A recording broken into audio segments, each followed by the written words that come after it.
नमस्कार। स्वागत है आपका हमारे चैनल शंकरा शिवयुग पर।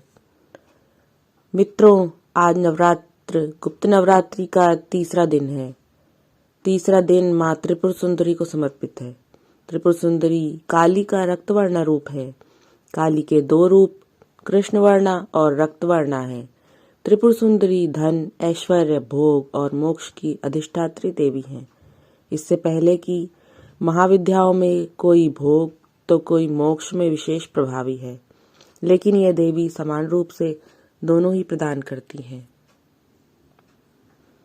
देवी त्रिपुर सुंदरी अनुपम सौंदर्य, भक्तों को अभय प्रदान करने वाली, यौवन युक्त और तीनों लोकों में विराजमान है और उन्हें कई नामों से जाना जाता है। इन्हें राजराजेश्वरी, बाला, ललिता, मीनाक्षी, कामाक्षी, शताक्षी, कामेश्वरी कहा जाता है। अपनी सुंदरता और मोहकता से देवासुर संग्राम में असुरों को वश में कर लिया था। कहते हैं कि त्रिपुर सुंदरी की आराधना करने वाले भक्तों को लौकिक और पारलौकिक शक्तियां प्राप्त होती हैं। देवी पुराण में माता की बहुत सी शक्तियों के बारे में बात की गई है। ये सिर्फ तंत्र साधना के लिए ही नहीं बल्कि सुंदर रूप के लिए भी विख्यात जानी जाती हैं। देवी त्रिपुर सुंदरी शांत मुद्रा में लेटे हुए सदाशिव की नाभि से निर्गत कमल आसन पर विराजमान है। चतुर्भुजी भुजाओं में देवी के पाश, अंकुश, धनुष और बाण हैं। देवी के आसन को ब्रह्मा, विष्णु, शिव और यमराज अपने मस्तक पर धारण करते हैं।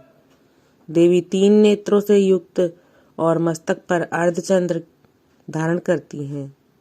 देवी त्रिपुर सुंदरी अपने भक्तों की हर प्रकार की मनोकामना को पूरी करती हैं, उनकी हर विपत्ति को दूर करती हैं और उन्हें अभय प्रदान करती हैं।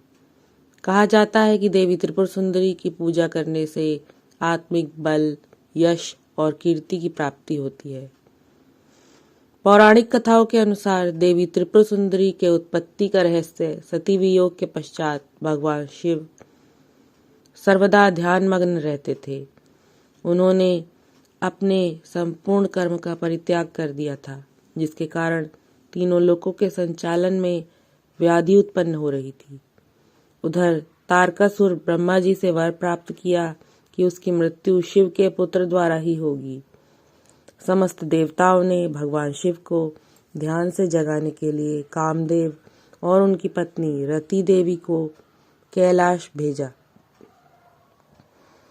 कामदेव ने कुसुम सर नामक मोहिनी बाण से भगवान शिव पर प्रहार किया। परिणाम स्वरूप शिव जी का ध्यान भंग हो गया।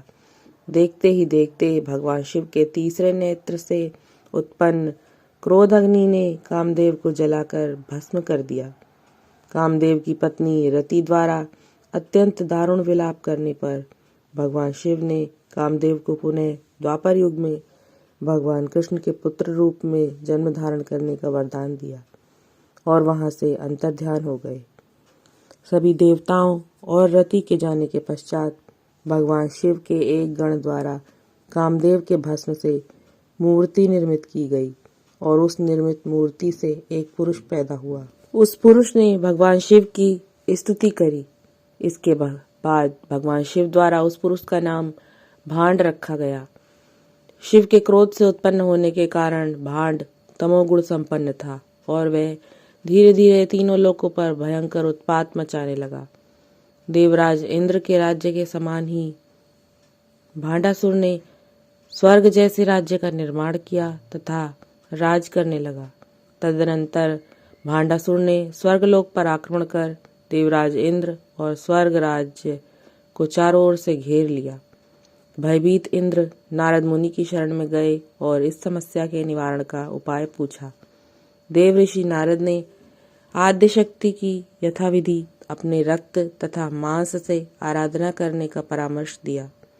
देवराज इंद्र ने देवी की आराधना की और देवी ने त्रिपुर सुंदरी रूप से प्रकट हो भांडासुर वध कर देवराज पर कृपा की और समस्त देवताओं को भय मुक्त किया। तो ये थी गुप्त नवरात्रि के तीसरे दिन माँ त्रिपुर सुंदरी की कथा। जय माता दी, जय माँ त्रिपुर सुंदरी।